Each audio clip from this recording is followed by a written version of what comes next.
यार, कैसे हैं आप सभी? स्वस्थ होंगे, कुशल मंगल होंगे और मालिक की मेहरबानी से स्वस्थ भी होंगे। तो साथियों, आज मैं बात करती हूँ ग्रहों की। आप सभी जानते हैं कि जो 9 ग्रह हैं, जैसे जैसे इनकी स्थिति हमारी राशियों में बदलती रहती है, हमारे जीवन पर उसका प्रभाव पड़ता है। अच्छा पड़े या बुरा पड़े, लेकिन पड़ता है।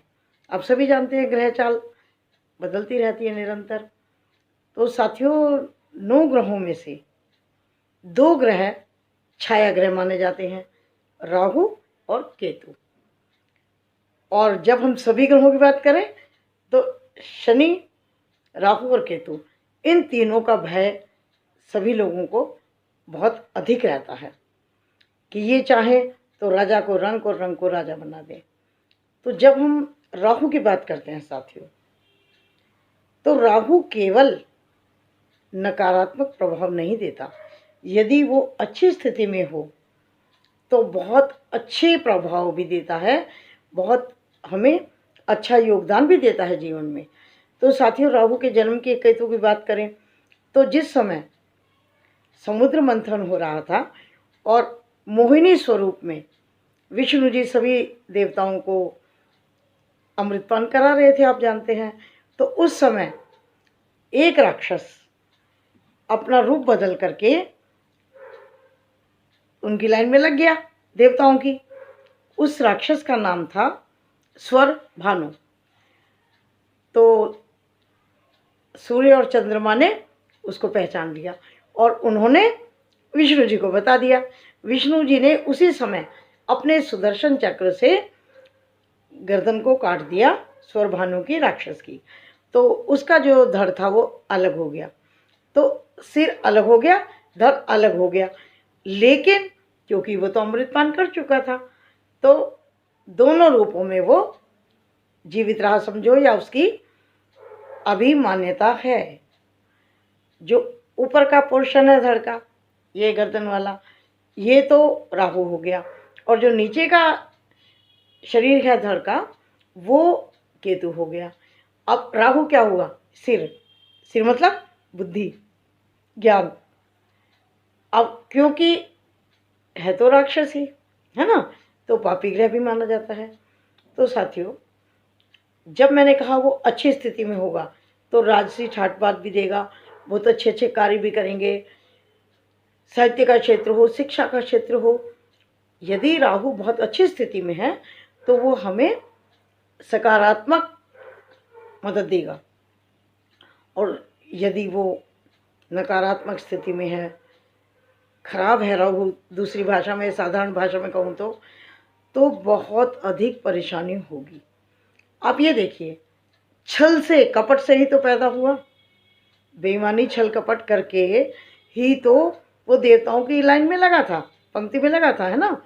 तो वही चीज़, जिसका राहु खराब होता है, समझ लीजिए उसके अंदर बहुत व्यसन आ जाएंगे, व्यसनों का शिकार हो जाएगा वो आदमी। हर समय धोखा, झूठ, छल कपट, चोरी, सारे गलत कार्यों में लिप्त होगा वो व्यक्ति जिसका राहु खराब है या जिस पर राहु का विपरीत प्रभाव पड़ रहा है। शराब पीने की आदत होगी, जुआ खेलने की आदत होगी, गलत संगत होगी, और हर समय वो धोखाधड़ी से पैसा कमाने की इच्छा करेगा। मार पीट, हत्या, डकैती, चोरी, मद्यपान, सिगरेट पीना, सब कुछ वो करेगा। झूठ बोलेगा, बहुत क्रोध की भाषा में बात करेगा, और कभी कभी अचानक गुस्सा आ जाए, बिल्कुल साधारण ठीक चल रहा जीवन, अचानक जीवन में परिवर्तन हो जाए कि पता ही नहीं लगा कब क्या हो गया, तो समझ लीजिए राहु खराब है।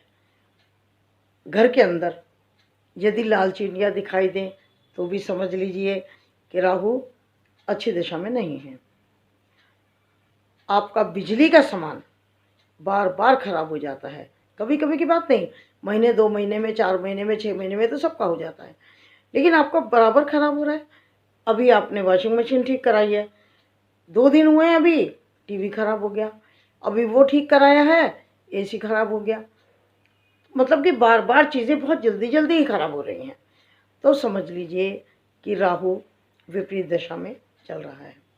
बच्चा गलत सोहबत में पड़ गया, आपकी बात को नहीं मानता, बात बात में चिल्लाता है, बहुत क्रोध आता है उसको, तो ये सब चीज़ें राहु खराब होने का ही संकेत देती हैं।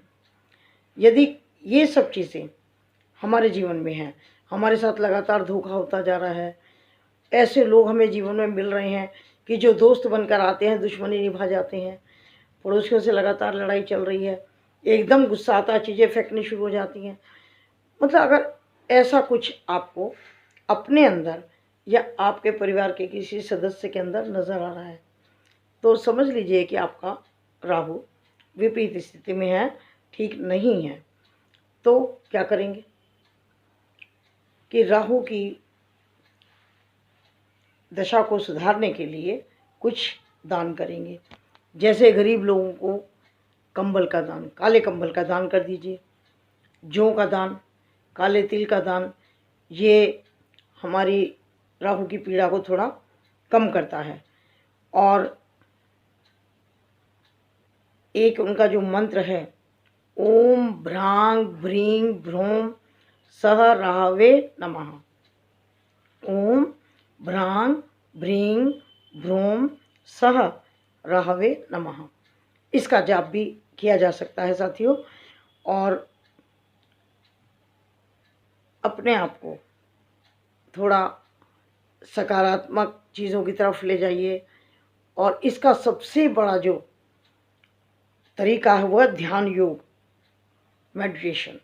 यदि हम अपने ध्यान को डाइवर्ट कर लेते हैं तो हम बहुत जल्दी इससे मुक्त हो जाते हैं, क्योंकि राहु थर थर काँपता है, बहुत डरता है ध्यान से, क्योंकि उस समय हम अपने ध्यान को केंद्रित करेंगे अपने भगवान में, ईश्वर में या किसी भी चीज़ में, तो उस समय बृहस्पति हमारा मजबूत होगा, शांत मन हो जाएगा, तो हमारा चंद्रमा भी बलवान हो रहा है ना।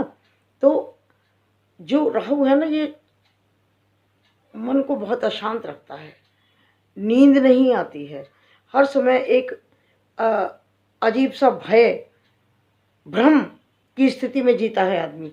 तो ये सब चीज़ें मैंने आपको बताई राहु के बारे में। तो यदि आपको कोई लक्षण आपको अपने अंदर या अपने बच्चों के अंदर नज़र आते हैं तो आप कृपया पक्षियों को दाना भी डालिए, चींटियों को आटा डालिए, डॉगी को मीठी रोटी भी खिलाइए। मीठी नहीं खिलानी चाहिए वैसे, क्योंकि डॉगी को खारिश हो जाती है, खुजली हो जाती है। हालांकि सभी पंडित तो यही कहते हैं कि मीठी रोटी खिलाओ, लेकिन मीठी रोटी मैं तो नहीं खिलाती हूँ, तो इसलिए मैं आपसे भी नहीं कह रही हूँ, लेकिन रोटी खिलाएं और पक्षियों को दाना ज़रूर डालें, है ना। और ये जो मैंने जाप बताया ये कर लें, किसी गरीब व्यक्ति को, ज़रूरतमंद को कंबल दान दे दें, तो हम इस ग्रह को थोड़ा शांत कर सकते हैं। डरने की ज़रूरत नहीं है, अपने कर्म थोड़े अच्छे करने पड़ेंगे बस, तो सभी ग्रह हमारे अनुकूल होंगे। आशा करती हूँ आपको ये जानकारी अच्छी लगी होगी। यदि लगी है तो इसको शेयर कीजिएगा, ताकि सभी लोग ये छोटे छोटे उपाय करके अपने जीवन को अच्छा कर पाएँ। ठीक है, तो चलती हूँ और बहुत जल्दी मिलती हूँ फिर आपसे। तब तक के लिए नमस्कार।